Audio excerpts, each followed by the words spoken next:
Hey friends, so in my previous video we have seen that is in how to enter your opening balances from Excel sheet to your Tally ERP9 part 1. We have seen that how we have entered a fixed asset and investment as well as cash in hand.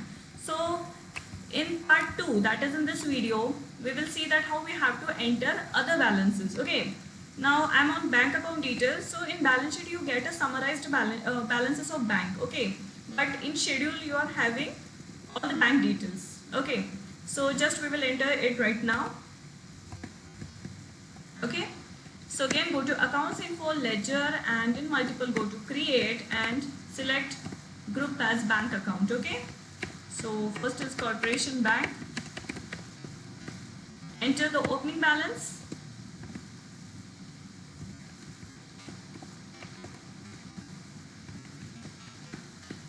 Okay, then okay, it is compulsory for you even to enter the bank account numbers. Okay, so right now I am not having the bank account details, but it is compulsory for you to enter the account numbers after your bank account name. Okay,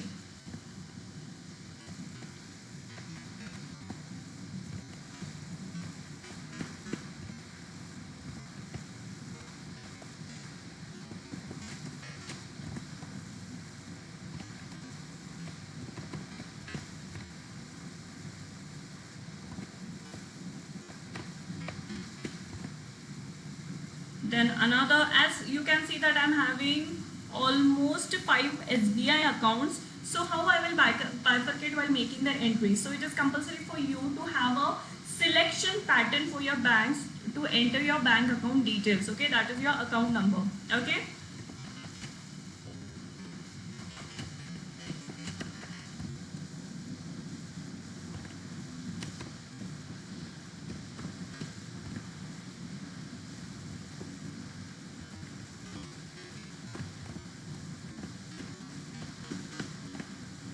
Fine. Again, next SBI.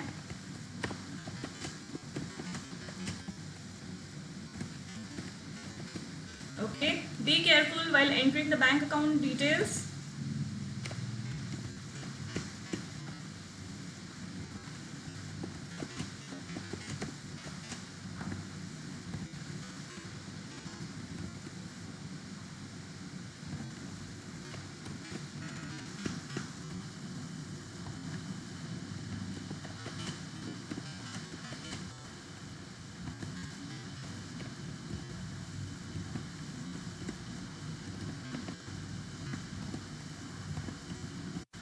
Okay, so I have entered my bank account details also. So you can see that almost from asset side I have completed each and every detail. That is, I have entered my fixed asset, then investment, and then current assets also. Okay, now just come to current liabilities.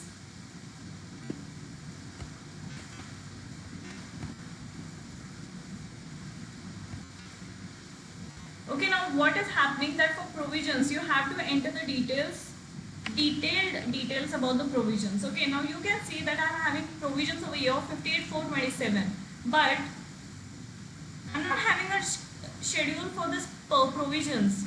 So it's very difficult for me to enter the details of provisions, because the provisions if you have made, then it must be for telephone expenses payable, electricity bill payable, and even accounting charges payable and all. But if you are not having any details and only the summarized amount has been written, then it's your duty to ask for the detailed provision account. Okay, the detailed provision statement, that why these provisions are made and what is the ledger for which the provisions was made. Okay, but right now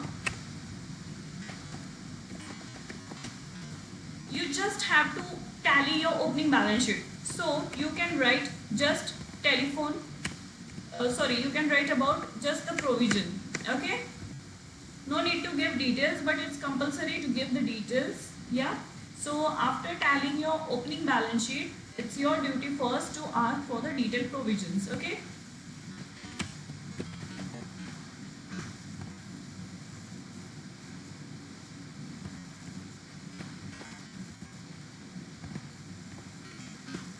all right, accepted. All right, then you have sundry creditor. Again, only the summarized balance has been given for sundry creditors. There is no schedule for sundry creditors. Okay, I can't see over here. So you have to ask for the detailed sundry creditors list also. Okay, but right now, as I said, that you just have to tally your opening balance sheet first. Okay, now there is only one sundry creditor, so I will go from single ledger creation method. Okay, enter.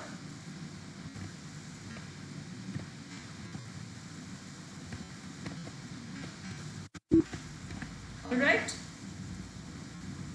then over here you can see that what is the difference. 27,33,000 to 30. Okay, 27,33,590. Okay, the capital account detail is about 590. Now let's see that where we made the mistake. But right now just enter the capital account balance.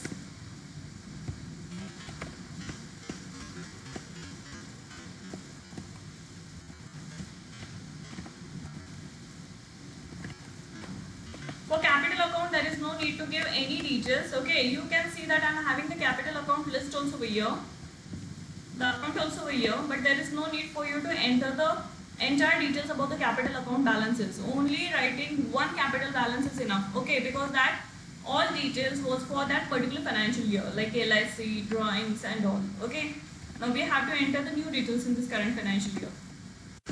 Fine, so accepted. So you can see that I am having a difference of 360 rupees. Then how I would be able to find out this difference? Okay, now what I have to do, go to display, go to trial balance. Okay, press Alt plus F1 and here you can see that what details you made a mistake while entering your amount. Okay, now capital account was 27,33,590. Yes, I can see over here. Then loans and liability 2,51,590. Yes. Provisions was 58,427. Yes. Sundry creditors was 760,998. 760,998. Yeah, that is clear. Okay. And like this, your total balance is 380,465. Okay. Now go to fixed asset. Plot 1,01,340, 16,522, 362, 537, 582, 828, 16,676, 37,760. Yes, and one more is remaining. That is 48,790. Yeah, even that is cleared. Okay. So you can see over here, cross check it over here in Excel, that what is the total for fixed asset. So it is 11,89,321. 11,89,321. So that is also okay. Then come to investment. How much is the investment? It is 16,57,487. Okay, you can see my cursor over here. 16,57,487. Yes, even that is okay. Yeah. Now, cash in hand is 5,885. Yes. And my bank balance is 951. It's 912 over here. And in my tally it is 951,552. So where I made the mistake. Okay, go to your bank account schedule. Click it over here. Okay, first is corporation back for 14,376.20. 63,730. Then I am having a balance of 22,000. Yes. 69,003. Yes. 9,347. Even that is okay. 7,42,000. Even that is okay. And 31,095. Okay.